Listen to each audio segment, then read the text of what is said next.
एक group explorer की team से जो साउथ अटलांटिक ओशन के बीच में होते हैं। उस शिप पर डेविड नाम का एक वेदर ऑफिसर था जो मौसम का हाल बताता है। वो लोग एक ऐसे आइलैंड की तरफ जा रहे थे जो समंदर के बीचों बीच मौजूद था। सरकार ने डेविड को वहां इसलिए भेजा था ताकि वो उस आइलैंड के बदलते मौसम का ऑब्जर्वेशन कर सके। डेविड को लगभग 1 साल तक वहां रुकना था मौसम का डेटा कलेक्ट करने के लिए। पूरा साल मौसम का डेटा कलेक्ट करने के बाद फिर उसे वापस लौट आना था। डेविड को साल भर का खाना और जरूरत का सारा सामान दे दिया गया था। कई दिन के सफर के बाद आखिरकार वो आइलैंड तक पहुंच गए। वो लोग बोट की मदद से उस आइलैंड पर उतरे। ये आइलैंड पूरी तरह से वीरान था, जहां एक परिंदा भी दिखाई नहीं दे रहा था। उस आइलैंड पर एक लाइट हाउस और एक छोटा सा घर था जहां डेविड को रहना था, क्योंकि इससे पहले भी एक रॉबर्ट नाम का वेदर ऑफिसर यहाँ रहता था। लेकिन अब उसकी ड्यूटी का वक्त खत्म हो चुका था। उसने 1 साल तक अकेले उस आइलैंड पर रहकर मौसम का डेटा कलेक्ट किया। अब उसकी जगह डेविड यहाँ पूरा साल मौसम का डेटा कलेक्ट करने के लिए रहेगा और वो पुराना ऑफिसर रॉबर्ट शिप के साथ वापस चला जाएगा। लेकिन जब पूरी टीम ने घर को विजिट किया तो वो हैरान रह गए, क्योंकि वहां किसी भी इंसान का नामो निशान नहीं था। कमरे के अंदर पुराने ऑफिसर का सारा सामान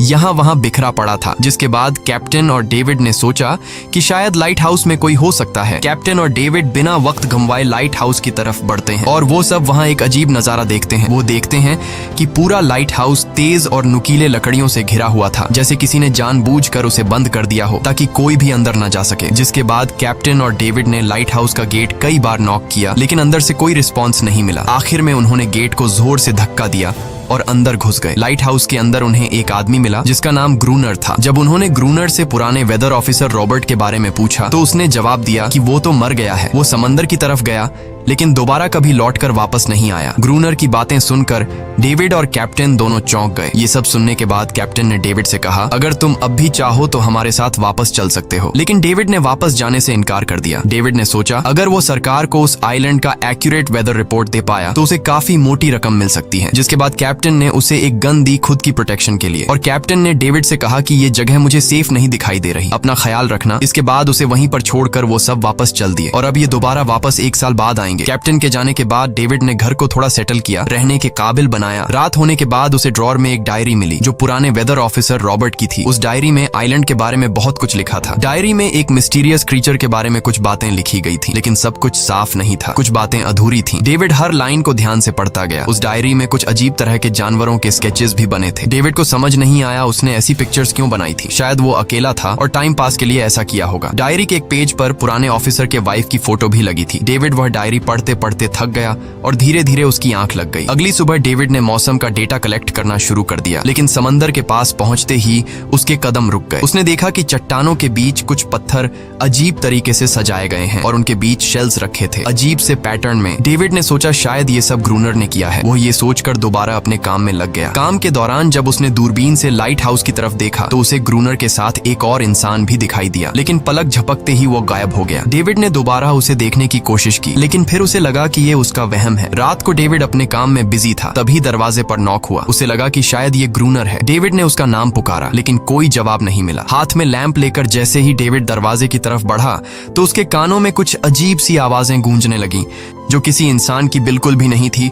और फिर उसने देखा गेट के नीचे से किसी अजीबोगरीब क्रीचर का हाथ अंदर आने की कोशिश कर रहा है। वो इंसान का हाथ बिल्कुल भी नहीं था। ये देखकर डेविड के पांव तले जमीन ही खिसक गई। वो तुरंत बेसमेंट की तरफ भागा और वहां जाकर छुप गया। कुछ ही देर में वो मिस्टीरियस क्रीचर घर के अंदर घुस चुकी थी। वह छुप छुप कर डेविड को ढूंढ रही थी और डेविड बेसमेंट के एक छोटे से दरार से उसे देखने लगा। डेविड की हलचल से उस क्रीचर ने डेविड को देख लिया, जिसके बाद वो क्रीचर डेविड को मारने के लिए तेजी से उसकी तरफ भागा और दरार से उसे पकड़ने की कोशिश करने लगा। तो डेविड ने खुद को बचाने के लिए फौरन चाकू उठाकर उसकी आंख में दे मारा। वो क्रीचर चीख के भाग गई, लेकिन वो कभी भी वापस आ सकती थी। और डेविड के दिमाग में ये बात कंफर्म हो गई कि जो डायरी में क्रीचर के बारे में बात लिखी थी वह सच है। डर के मारे वो पूरी रात सो न सका। अगली सुबह जब डेविड घर से बाहर गया तो उसने रेत पर कुछ पैरों के निशान देखे जो किसी इंसान के बिल्कुल भी नहीं थे। वो निशान सीधे समंदर की तरफ जाकर खत्म हो गए थे। अब डेविड को सब समझ आ गया था कि क्यों ग्रूनर ने लाइट हाउस के चारों ओर नुकीली लकड़ियां लगाई हैं। अब डेविड जान गया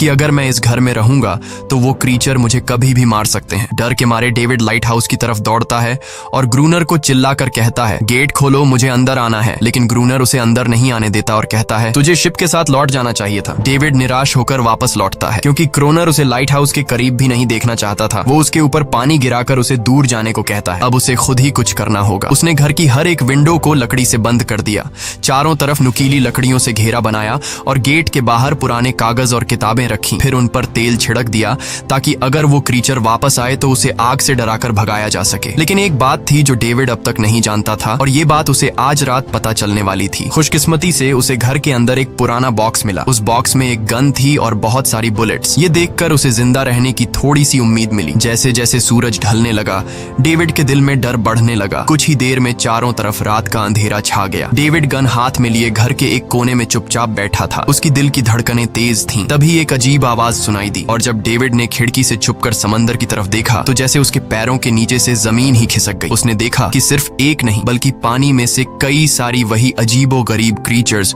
उसकी तरफ बढ़ रही हैं। कुछ ही देर में वो सब इकट्ठा होकर कमरे का गेट तोड़ने की कोशिश करने लगे। डेविड ने तुरंत गोलियां चलानी शुरू की, जिनमें से कुछ क्रीचर्स गिरकर मर गए। डेविड को लगा कि गोली की आवाज सुनने के बाद वो डरकर भाग जाएंगे, लेकिन अपने साथियों को मरता हुआ देखकर वो और भी ज्यादा गुस्सा हो गए। तब डेविड प्लान बी अपनाते हुए गेट के बाहर रखे कागजों और पुरानी किताबों को आग लगा देता है। आग देखकर वो क्रीचर्स डर के मारे वापस समंदर में लौट गए, लेकिन अब वही आग डेविड के घर तक पहुंच चुकी थी। घर के दरवाजे ने आग पकड़ ली और धीरे धीरे फैलने लगी क्योंकि पूरा घर लकड़ी का बना हुआ था। डेविड ने तुरंत एक चादर में खुद को लपेटकर अपनी जान बचाई और बाहर निकलकर लाइट हाउस के पास एक बड़े पत्थर के पीछे छुप गया। क्रीचर्स को शूट करते वक्त डेविड के हाथ में काफी गहरी चोट भी आई। तभी अचानक तेज बारिश शुरू हो गई। आग धीरे धीरे बुझने लगी, लेकिन पूरी रात की बारिश के बाद भी सुबह तक डेविड अपना घर नहीं बचा पाया। पूरा घर जलकर लगभग राख हो चुका था। अब अगर डेविड को जिंदा रहना है तो उसे लाइट हाउस में पनाह लेनी होगी। उसने अपनी राइफल उठाई और लाइट हाउस के पास के पत्थरों के बीच छुप गया